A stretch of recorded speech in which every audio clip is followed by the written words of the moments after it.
جانا تھا۔ جیسے ہی میں نے اپنا سامان باندھا تھا اور میں جانے کے لیے تیار تھا، دوبارہ سے اسی بزرگ خاتون نے مجھے اپنے کمرے میں بلایا۔ میں ان سے ملنے کے لیے ان کے کمرے میں گیا تو انہوں نے مجھے بیٹھنے کے لیے کہا اور اس کے ساتھ ہی یہ کہنے لگی کہ اب جو حقیقت وہ مجھے بتانے جا رہی ہیں، بڑے حوصلے سے مجھے وہ سنے۔ میں بہت حیران تھا کہ اب کون سی ایسی حقیقت اور بات رہ گئی تھی جو انہوں نے مجھے بتائی تھی۔ اس وقت انہوں نے اپنے بارے میں ایک ایسی حقیقت اور ایک ایسا راز مجھے بتایا جسے سنتے ہی میرے پیروں کے نیچے سے زمین نکل گئی تھی۔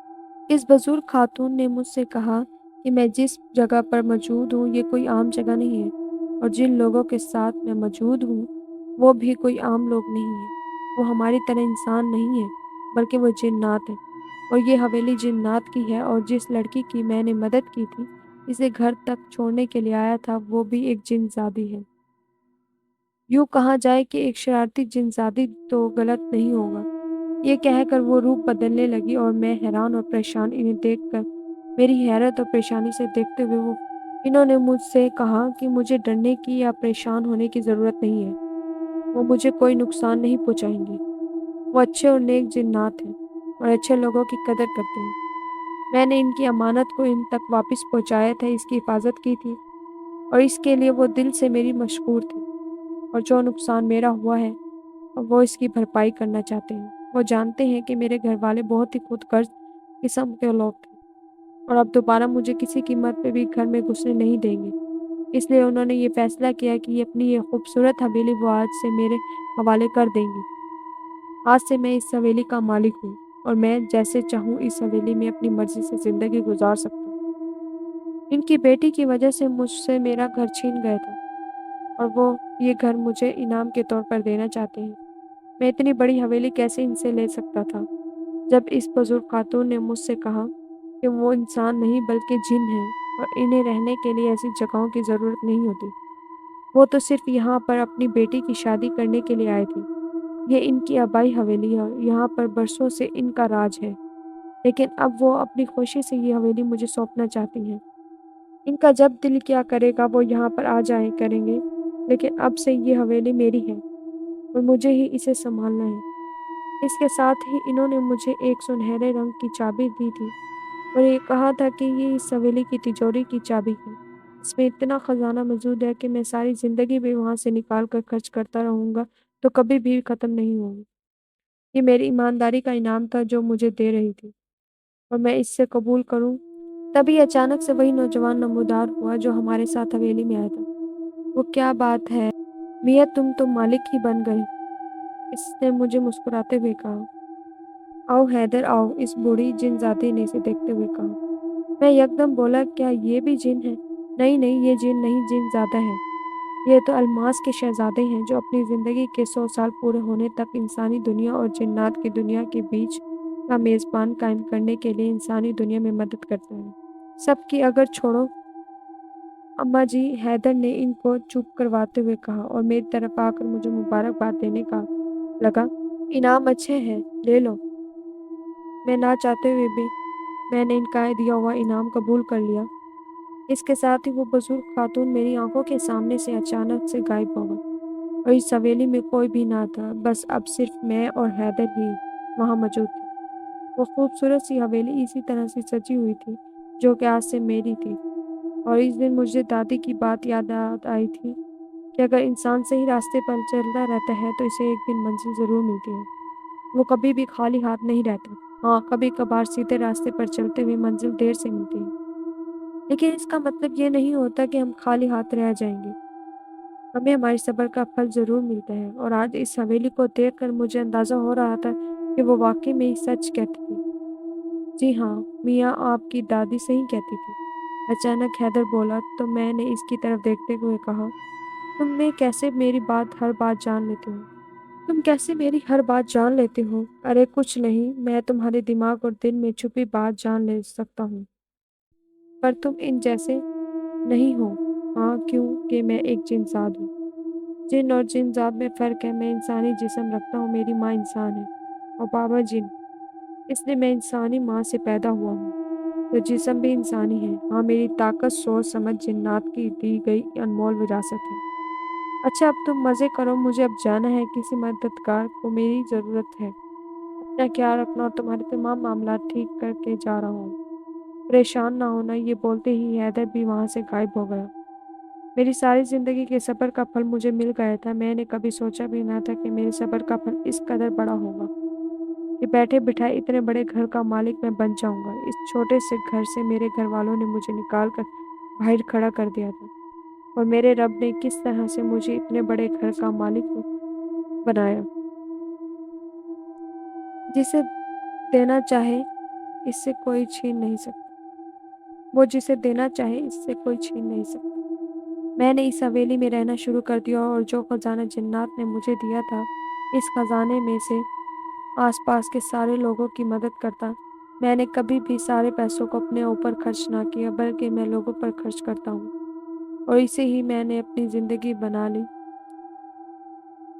زندگی اسی طرح سے گزر رہی تھی۔ آج میں کراچی کے سب سے بڑے جانے مانے لوگوں میں شمار ہوتا ہوں۔ میں نے شادی کر لی، میری بیوی بچے ہیں، میری زندگی پرسکون گزار رہی تھی۔ حیدر بھی جاتے جاتے کچھ معاملات کو ٹھیک کر گیا۔ ہاں، اس نے میرے لیے ایک بڑے چودھری صاحب کے گھر سے رشتہ بھجوایا تھا۔ وہ اپنی بیٹی کی شادی مجھ سے کرنا چاہتے تھے، کیونکہ وہ میری شخصیت سے بہت متاثر تھے۔ مجھے شادی میں کوئی دلچسپی نہیں تھی، لیکن اس حویلی کو سنبھالنے کے لیے کسی نہ کسی کی عورت کی ضرورت تھی، اس لیے میں نے شادی کے لیے ہاں کر دی تھی۔ اور ہاں، جب نکاح کر کے میری بیوی اس گھر میں آئی تھی اور میں نے اس کا چہرہ دیکھا تو میں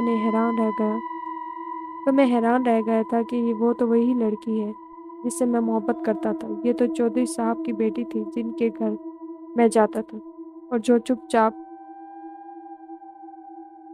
چھپ کر مجھے دیکھا کرتی تھی۔ میں نے کبھی سوچا بھی نہ تھا کہ وہ لڑکی اس طرح سے مجھے مل جائے گی، اور وہ میری قسمت میں لکھی تھی، اور کس طرح سے وہ مجھے ملے گی۔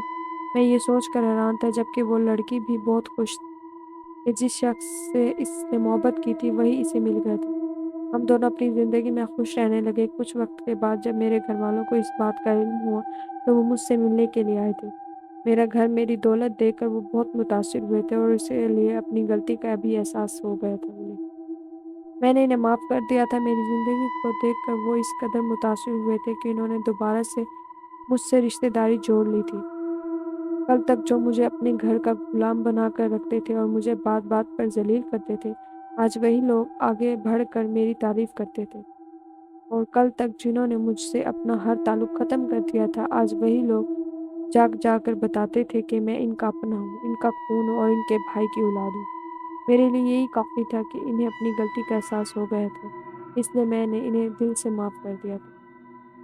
مزید اچھی کہانی سننے کے لیے ہمارے اس چینل کو سبسکرائب کریں۔ شکریہ، خدا حافظ۔